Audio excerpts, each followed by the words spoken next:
주님의 아픔을 느낀 적이 있습니까? 요한복음 21장 17절.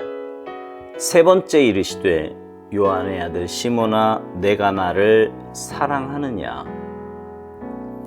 당신의 내면 가장 깊숙한 곳까지 주님의 아픔을 느낀 적이 있습니까? 마귀도 결코 그곳까지는 아픔을 줄 수 없습니다. 물론 죄나 사람 사이의 애정도 마찬가지입니다. 오직 하나님의 말씀만이 그곳까지 들어갈 수 있습니다.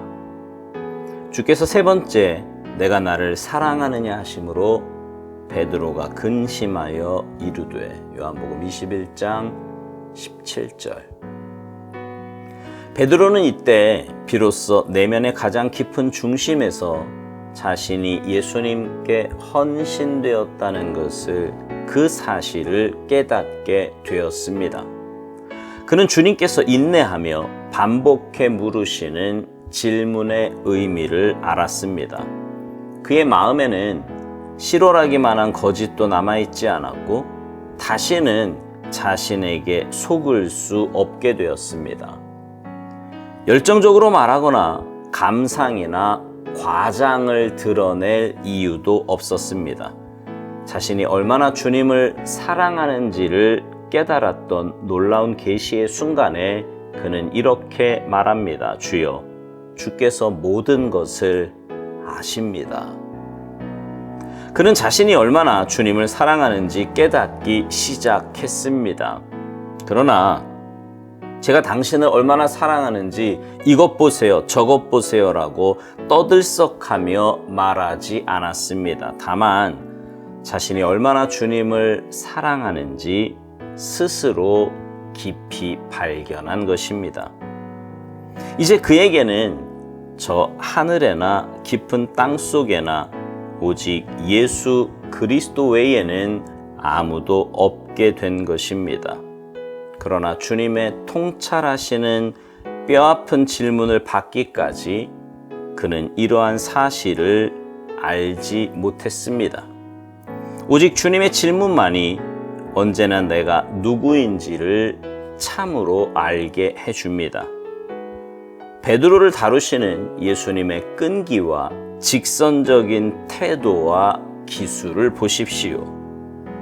주님께서는 적절한 때가 오기 전까지 절대로 이 질문을 하지 않으십니다.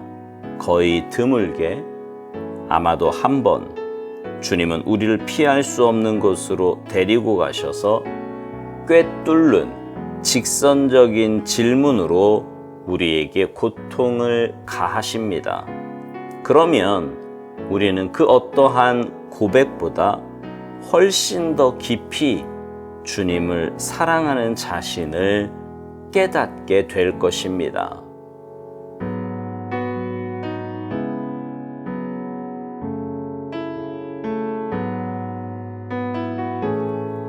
오살대 목사님은요, 오늘 묵상을 시작하며 우리의 마음 깊은 곳에는 마귀도 혹은 죄나 사람 사이의 애정도 도달하지 못하는 영역이 있다고 말합니다. 오직 하나님의 말씀만이 그곳까지 들어갈 수 있다는 거예요. 그 내면 가장 깊숙한 곳까지 주님의 아픔을 느낀 적이 있느냐고 우리에게 묻습니다. 무슨 말이냐 하면 하나님의 말씀이 우리의 마음을 터치할 때가 있지요.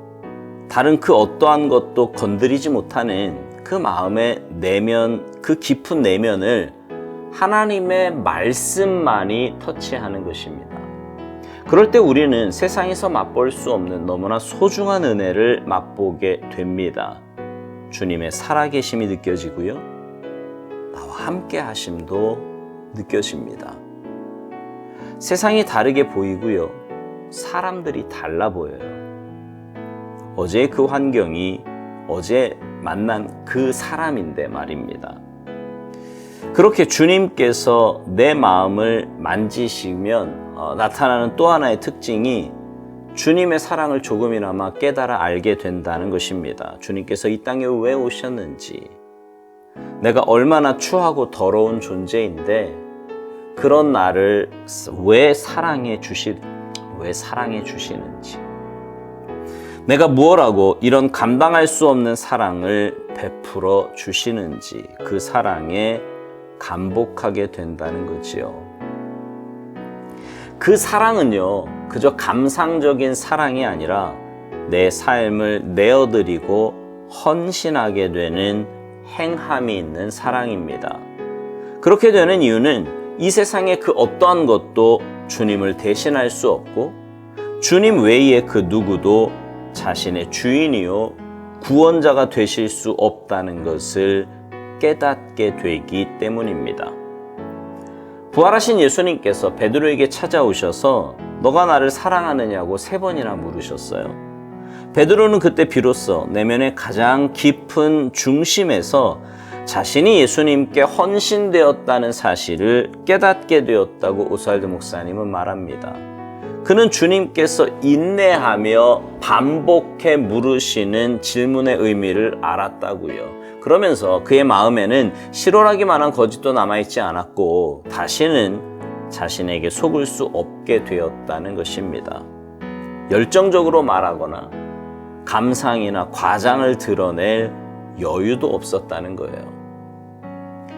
주님 십자가에서 죽으시기 전에 3번이나 부인할 때만 해도 베드로에게는 남다른 열정도 있었고요, 과장도 있었습니다.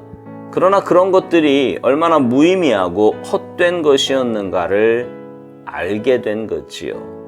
그래서 그는 그런 열정이나 과장 대신에 진솔한 고백을 하게 되는 것입니다.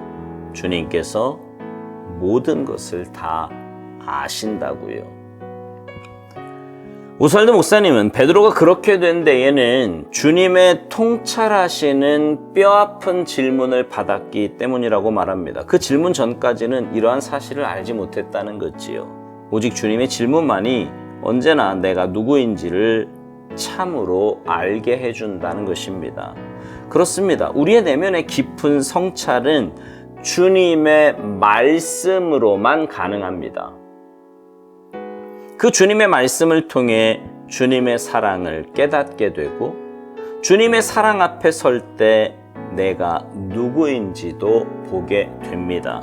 거기서부터 삶의 변화가 시작이 되고 참된 그리스도인으로서의 삶이 시작되는 것입니다.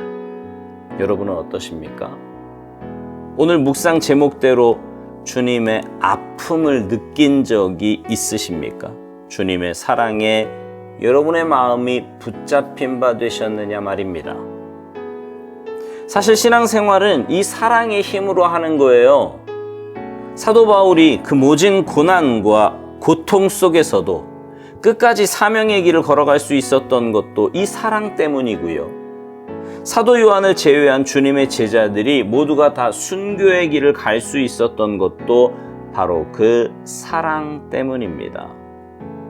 오늘 우리 주위를 보아도요, 그 사랑 때문에 헌신의 길, 신앙의 길, 믿음의 길, 순례의 길을 끝까지 걸어가는 분들도 참 많이 있습니다. 인간적인 눈으로 볼 때는 어떻게 저럴 수 있나 싶을 정도로 말이지요. 예전에 설교 시간에 그런 말씀 드린 적이 있어요.